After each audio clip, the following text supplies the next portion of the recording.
Welcome to episode 66 of Gods and Heroes of Ancient Greece.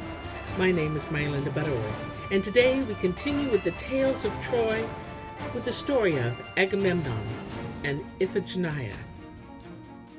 While the fleet was assembled at Aulis, Prince Agamemnon whilst away the time with the chase. One day an exquisite hind, a creature sacred to Artemis, came within shooting distance. Overcome with eagerness, Agamemnon aimed at her and hit the mark, saying boastfully that Artemis herself could not have done better. Vexed by his impious act, the goddess stilled the wind and caused a deep calm to fall on the bay of Aulis, where the Argives had assembled with ships and horses and chariots. The fleet lay idly on the waters as the days crept by. In their trouble, the Danai turned to Calchas, their seer, the son of Thestor, for he had already done good service to his people and had come to accompany them on their expedition as priest and prophet. So, if Agamemnon, the commander-in-chief of the Argives, so said Calchas, sacrifices to Artemis Iphigenia, his cherished daughter, whom Clytemnestra bore him, the goddess will be appeased. A fair wind will rise, and heaven will put no further obstacle in the way of the destruction of Troy. When Agamemnon heard this, his courage sank. He sent for Telephebus of Sparta, the herald of the assembled Danai, and had him proclaim to all the people of Greece that Agamemnon was resigning his command over the Argive host because he did not wish to burden his conscience with the murder of his child. But when his resolve was announced to the Achaeans, they threatened revolt. Then Menelaus sought out his brother in his house and pictured to him the consequences of this decision and the disgrace which would cling to him. Menelaus, if his wife remained in the hands of the enemy. He marshaled so many arguments and presented them with such eloquence that Agamemnon at last consented to the monstrous deed. He sent a message to his wife, Clytemnestra, in Mycenae, asking her to send Iphigenia to the army in Aulis, and gave as his reason for this odd request the pretext that before the fleet sailed for the coast of Troy, the girl was to be betrothed to Peleus' young son Achilles, the glorious prince of Theos, of whose secret marriage to Didymia no one knew. Scarcely had the messenger been dispatched, however, before Agamemnon began to be tormented by qualms of conscience. In an agony of doubt and remorse at his ill-considered act, he called an old and trusted servant to him that very night, and gave him a letter for Clytemnestra. In it he had written that she should not send their daughter to Aulis, that he had changed his plan and wished to propose the betrothal until the spring. The servant hurried off with the letter, but he never reached his destination, for before dawn, before he even arose from his bed, he was seized by Menelaus, who had observed his brother's indecision and kept a watchful eye on all he did. When he had read the letter, he again went to his brother, the tablet in his hand. "Nothing in this world," he called out to him resentfully, "is worse than a wavering will. Nothing is more unjust and more untrue. Do you not recall, my brother, how eagerly you wanted the command, how you burned with ill-concealed desire to lead the army to Troy? You feigned the greatest humility toward all the Argive princes, and graciously shook hands with each and every one of them. Your doors were never bolted. The very humblest among the people could enter, and all this show of friendliness was only for the purpose of obtaining an office you had set your heart on. But when you had it, things became quite different. Then you no longer were the friend of your old friends as before. It was not easy to find you in your house, and you rarely showed yourself to the army. This was not the behavior of an honorable man, who should be most loyal to his friends at a time when they have the greatest need of him. But what do you say? When you had come to Aulis with the Greek host, when you waited in vain for a fair wind, when the gods turned from you, and our men began to grumble and finally cried aloud, 'Let us sail and not wait forever in Aulis,' how your glance roved about in dismay. how helpless you were. It was then that you turned to me to devise a way out, lest you lose that fine office you were so proud of. And while Calchas, the soothsayer, bade you offer up your daughter to Artemis, it needed small urging for you to agree. You sent a message to your wife, Clytemnestra, asking her to send Iphigenia ostensibly, but she might be betrothed to Achilles. And now you are again evading the issue. You sent another message declaring that you cannot bear to be the murderer of your child. But why should I be astonished at such indecision? There have been thousands like you, eager to get the rudder into their hands, but slack when they discover that the privilege of guiding others entails personal sacrifice. But I say that no one is fit to lead armies or to administer a state who is not resourceful and wise, and who cannot maintain these qualities in the face of all toil and turmoil life brings with it. Censure such as this, and from the lips of a brother, was not calculated to calm Agamemnon's troubled heart. "Why reproach me so violently?" he asked. "Your eyes are bloodshot with excitement. Who do you think is out to offend you? What are you so disturbed about? Your charming wife, Helen? I cannot restore her to you. Why did you not guard what is yours with greater watchfulness? You seem to think it was foolish of me to try, in a saner moment, to correct a mistake made impetuously. But it seems to me that it is far greater folly to try to regain a faithless wife you are well rid of.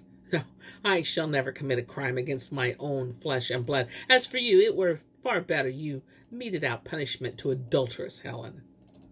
The brothers were still quarreling when a messenger arrived to announce to King Agamemnon the coming of his daughter Iphigenia, of her mother, and his little son Orestes, who had left soon after her.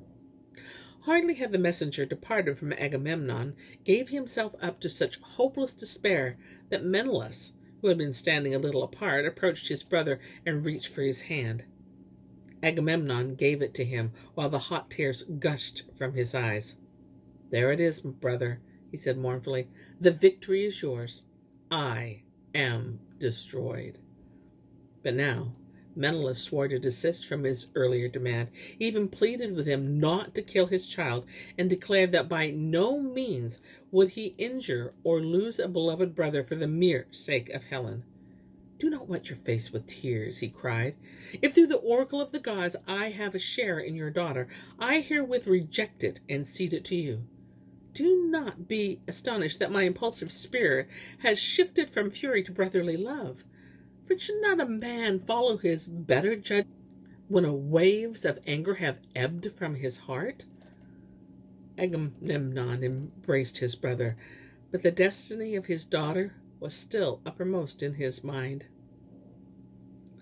"I thank you," he said. "That your noble spirit would bring us together again was more than I could hope for. Nonetheless, my fate is sealed. Iphigenia must die. All of Greece demands it. Calchas and crafty Odysseus have come to an understanding with each other. They will have the people on their side, kill you and me, and then slaughter the girl. And believe me, even if we fled to Argos, they would come and drag us from within the walls and razz to the ground the old city of Cyclops. And so, dear brother, I beg you do nothing except keep the truth from Clytemnestra until our child has been offered up in obedience to the oracle." And now the women approached. The brother broke off their talks, and Menelaus went away deep in sorrowful thought. The greeting between husband and wife was brief, and Agamemnon's part cold and constrained. But the young girl clasped her arms around her father, and her voice was full of joy and love as she exclaimed, "Oh, father, I have missed you! How happy I am to see you again!" Looking at him more closely, she continued, But why are your eyes so somber and full of care? You were always glad to see me." "Enough, child," Agamemnon answered, and his heart was full to bursting. "A king has many burdens and much to vex him." But now smooth those lines from your forehead and turn loving eyes upon your daughter," said Iphigenia. "Oh, why are they wet with tears? Because we must part for a very long time, her father replied. How happy I should be if I could be your companion on this journey, the girl said wistfully. You too will go on a journey, Agamemnon said gravely. But before that we must make a sacrifice at which you shall be present, my daughter. As he uttered these words, he was almost choked by tears. Then he sent the girl, who suspected no harm, to the house where her handmaids were lodged. When she had gone, Agamemnon forced himself to spin out a tale of lies to his inquisitive wife, who was overflowing with questions about the family and the wealth of the bridegroom he had selected for their daughter. As soon as he had escaped the flood of her queries, he sought out Calchas, the soothsayer, to confer with him on the details of this sacrifice, which now seemed inevitable. In the meantime, evil chance brought Clytemnestra face to face with Achilles, who was on his way to Agamemnon because his men, his Myrmidons, were openly rebelling at the long delay. Since she regarded him as her future son-in-law, she did not hesitate to greet him with cordial words and make mention of the coming ceremony. But Achilles drew back in amazement. What is this wedding you speak of? He asked. I, for my part, have never wooed your daughter, and Agamemnon has certainly never encouraged me to do so. At this, Clytemnestra realized that she had been deceived. She stood before Achilles, doubtful and abashed, but he, with the ready warmth of youth, tried to comfort her in her dismay. Do not be annoyed if someone has tried to play a trick on you, he said. Let it rest lightly on your spirit, and forgive me if I hurt you with my frank words.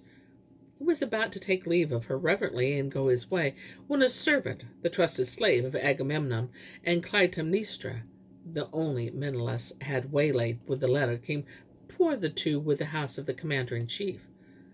Listen, he whispered breathlessly. There is something you must know at once. Iphigenia's father intends to kill her with his own hands.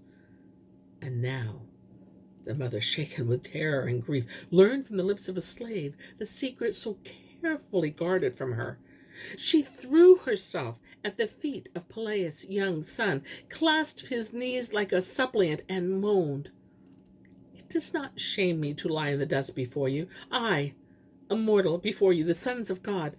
A mother's love makes short work of pride. O son of a goddess, save me and my child from despair. It is to you I brought her wreathed, thinking she was to become your wife. And even now, though I know it's not true, I still think of you as her bridegroom. By all you hold sacred, by your divine mother, I beseech you to help me rescue my child. There is no altar here at which I could take refuge. My only altar is your knees. You have heard the cruel deed Agamemnon is about to commit. You see that I am a defenseless woman in the midst of a host of violent men. But if you aid us, all will be well. Achilles raised the queen with deep reverence and said, Be of good courage, O Clytemnestra. I was reared in the house of a man both devout and kind. At Chiron's hearth I saw much simple goodness. I joyfully followed the sons of Atreus when they led us on to glory, but I obey no criminal commands, and so I shall protect you as far as it is within my power to do so. Never shall your daughter, whose name has been coupled with mine, be given up in death. If she died as a result of the ruse which brought her here to betrothal, I should hold myself guilty. I should consider myself a coward and the son of a rascal if I allowed my name to serve your husband as a pretext to murder his child. Is this indeed what is in your heart? Cried Clytemnestra, beside herself with happy relief. Shall my daughter clasp your knees as well as I? It would not be maidenly, but if it pleases you, she will come to you chaste and proud as befits a free-born princess. No, Achilles replied quickly. Do not bring her to me, for that might give rise to rumors and evil gossip. A great army like this, with no cares and concerns of home to fill their minds, is fond of idle talk. Only have faith in me. I have never stooped to lies. May I myself perish if I do not save your child." With this solemn assurance, the son of Peleus left Clytemnestra, who went straight to Agamemnon, her husband, and she faced him with undisguised loathing. And here ends my tale for today. But I'll be back with more tales, many more tales. Until then, my friends, enjoy the journey.